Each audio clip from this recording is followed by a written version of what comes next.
So the first week of the war, right? Pentagon said it cost us $11.3 billion. Think some of that money could have came over here this way, to some hospitals over here, to some medical centers over here, to some households over here, instead of over there for some personal shit that they own. You want to know about the truth on this war, man? Come on, let's get it. Town, wait a minute. Yes, sir. I told y'all I'm coming back. Let's go. Ready. I'm ready. Let's ride. I keep it. Big Q ain't town, no secret. I'm never hiding. Always grinding. Southside is where you find it. A 100. I keep it. Big Q ain't town, no secret. I'm never hiding. Always grinding. Southside is where you find it. Long time no hear your boy back in this beat. So whether it's good morning, good afternoon, or good evening, welcome to the show. I'm your host, Quincy. Some people call me Big Q from the A. And this is Get It Off Your Chest, the podcast for real people with real issues. And me, I'm a real person. I got some real issues. And what I want to talk about today and get off my chest is I want to talk about this war that we are in, or this war that he has got us in, right? And let's talk on the word war itself, because it seems to be where Trump himself and the Republican Party can't say the word war. You hear him say strategic operation or some bullshit like that. But let me let you in on why they talking like that. See, the thing is, Congress has the right to declare war, not the president of the United States. He or she doesn't just have that right to just say, I'm declaring war with Iran. That's not how this shit works. But when you got a con artist running the fucking show, this is what you get. So the reason why they have to say what they're saying is because you keep going around saying war this and war that, then the Democrats going to end up getting some people from the Republican Party, because now you're committing war crimes, which he already is and has before, with the Caribbean ships and all that kind of shit. But that's the whole reason why you don't really hear them saying war. That's what's behind that, because they'll really be admitting that they committing war crime, because this is an illegal war. No matter how you look at it, this is an illegal war that he's got himself into with Israel. So anyway, now we got that out the way. Let's talk about some shit, man. The U.S. military, man, they done lost all credibility as a defense apparatus over in the Middle East. And I say that because if you remember when Trump got in office this second time, he went over to the Middle East and got that jet. I talked about that in one of the episodes. Qatar gave him a jet, right? So that jet wasn't just for the of it, Saudi Arabia didn't give him a bunch of money just for the hell of it. It was for protection. It was for protection of their homeland. Big brother, United States, biggest military in the world, will protect the Middle East. But little did they know that they was going to have to be protecting themselves from themselves by doing the deal with this guy. Because now you got Iran sending these Shahed drones over there, and it don't look like we can do nothing with them. I mean, these drones ain't but like $20,000 to make. And they tearing a hole over there right now. We got these $1 million Tomahawks, but we can't do nothing with these Shahed drones. So right now the Middle East is looking at the United States like, man, what the fuck? And so you ain't really getting the whole story, and so I want to share something with you, that's not being reported over here. So this is from, her name is Patricia Marins, Marins. Marins, I don't want to say it wrong. But she goes on to talk about what's going on with the U.S. and Iran. The war exposed the collapse of American protection. In less than 1 hour after being hit by the U.S. and Israel, Iran responded with surgical precision striking 17 American installations across the Middle East. Successive waves of missile and drones forced U.S. troops to abandon their bases and scramble for shelter in luxury hotels, which ironically quickly became targets themselves.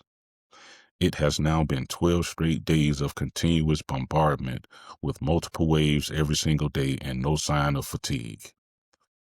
The strikes are not limited to the bases. They are hammering roads, airports, ports, hotels, and power plants. Evacuation orders exist on paper, but they are being carried out at a snail's pace because security is non-existent and far too many troops are still trapped under fire. Almost no one remains at the American bases anymore. Even the refueling aircraft that operated out of Saudi Arabia have been pulled out and relocated to Germany. She goes on to say, the message to the Gulf countries is crystal clear. The U.S. cannot even protect its own bases. You're on your own. The sense of invincibility that lasted for decades has been shattered. Critical radars destroyed, interceptors running on fumes, bases bombed, Iranian missiles still launching, the Strait of Hormuz still closed, and Gulf allies left completely exposed. All of this is being watched in real time by Asian countries that until yesterday were betting everything on American power to contain China. The red light is flashing bright. If the U.S. couldn't defend the Gulf against Iran, what real chance do they have of protecting anyone against Beijing? Up until February 28th, American protection felt absolute. Today, it feels like something else entirely. The collapse of the decades-long myth of absolute security is the deepest and most lasting indirect effect of this war. So, I say that to say this. I'm not saying that the U.S. Is not hitting Iran. That's not what I'm saying at all. The U.S. and Israel, they actually tearing Iran ass up, right? To the point where some of it is inhumane and unforgiving to the Iranian people. I mean, it's been reported that the United States of America bombed an all-girls school over in Iran while parents and teachers were still in the building. I mean, this has been reported that this is us. I mean, they got the proof from the damage when they went to the site. It was a Tomahawk fucking missile. You understand what I'm saying?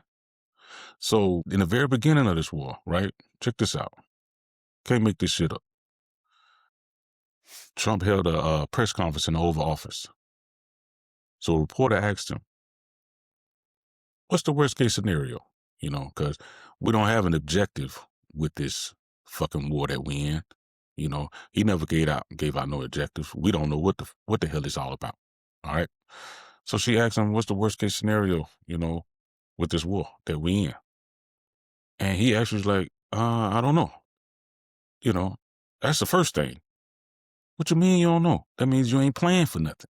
But anyway, I mean, so he goes on to say, you know, maybe in, 5 years, we do all of this and somebody else, worse than him pops up and take his place. Well, motherfucker, it didn't take 5 years. Because his son running the show.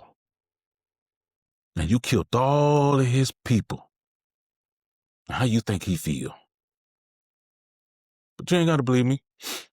Listen to it for yourself. What's the worst case scenario that you have planned for in Iran? Well, I don't know if there's a worst case. We have them very much beaten militarily from the military standpoint. They're still lobbing some missiles. At some point, they won't even be able to do that because we're hitting all of their carriers. We're hitting all of their missile stock. You know, they built up all these missiles over the last few years. They had a lot of them. They've shot a lot of them, and we're knocking out a lot. I guess the worst case would be we do this, and then somebody takes over who's as bad as the previous person, right? That could happen. We don't want that to happen. It would probably be the worst. You go through this, and then in 5 years you realize you put somebody in who was no better. So we'd like to see somebody in there that's going to bring it back for the people. And we'll see what happens with the people. You know, they have their chance. And we've said, don't do it yet. If you're going to go out and protest, don't do it yet. It's very dangerous out there. A lot of bombs are being dropped. But I would say that would be about the worst. Do you have someone in mind right now? Because you said all the people you did have in mind have been taken out. What do you think? Well, most of the people we had in mind are dead. So, you know, we had some in mind from that group that is dead. And now we have another group. They may be dead also, based on reports. So I guess you have a third wave coming in. Pretty soon we're not going to know anybody. So, his son name, I want to make sure I get it right. Mustafa Kamani. Close as I can get. That's who running Iran right now. And they actually have his back over there in Iran right now. See, for those that don't follow politics, man, before they started this fucking war, they had meetings going on with Iran and the United States, and they were going good.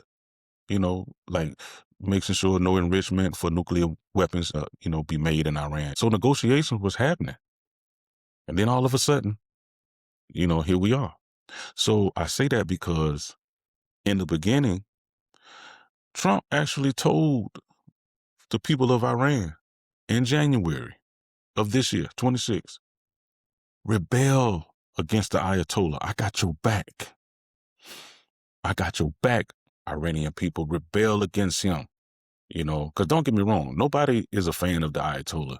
He been doing some damage across this world for quite some time. He been running the regime, so it's, a lot of folks just, they ain't no excuses for the Ayatollah, right? So my point is, you had a lot of the Iranian people with the United States, right, just in January now. And you go to war, and now those same people, they're against the United States. Now they made the Ayatollah a martyr. You understand what I'm saying?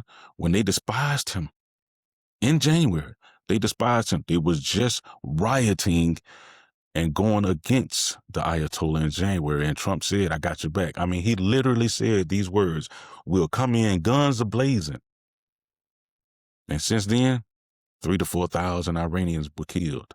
And this all happened before the war now. Okay? This all happened before the war. So just, for my take on this shit, man, I've been saying this shit for a while now. Over here, it's the haves and the have-nots. It's been like that. And until you recognize that shit, you're going to forever be lost.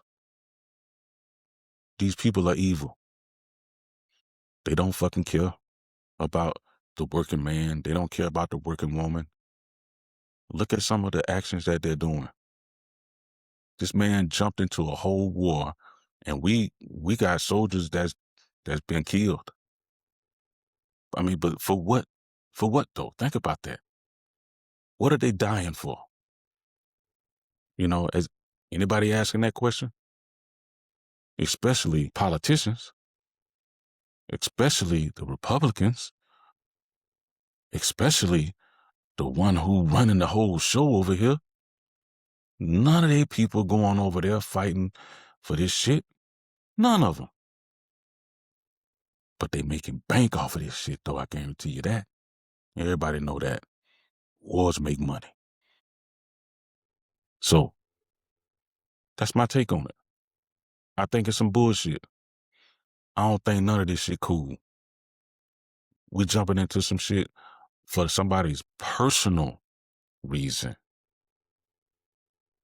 Personal reason. When it jumped off, Marco Rubio got up there and said, intelligence said that Iran was going to strike Israel. And so we felt like, we had to strike them because we were going to be next. But that ain't what they said, though. We were not an enemy threat. Israel might have been, but not the United States. So either we got dragged in this shit, or He's a punk. And he just, following what daddy say. It's to me, it's the same shit. Because we ain't had nothing to do with this. But now we got lives lost. And as of this recording, March 13th, happy birthday to my oldest. As of this recording, we found out that one of the refueling planes crashed. And the only thing they telling us is it wasn't friendly fire and it wasn't enemy fire. What the fuck, man? So you see what I'm saying? You cannot depend on legacy media over here. All right? Don't depend on them for the truth because you ain't going to get it. But, where you at with it? Because, me, I'm on the righteous side, man. All day, every day. So, peace. Love y'all, man. I hope you have a great week. Out.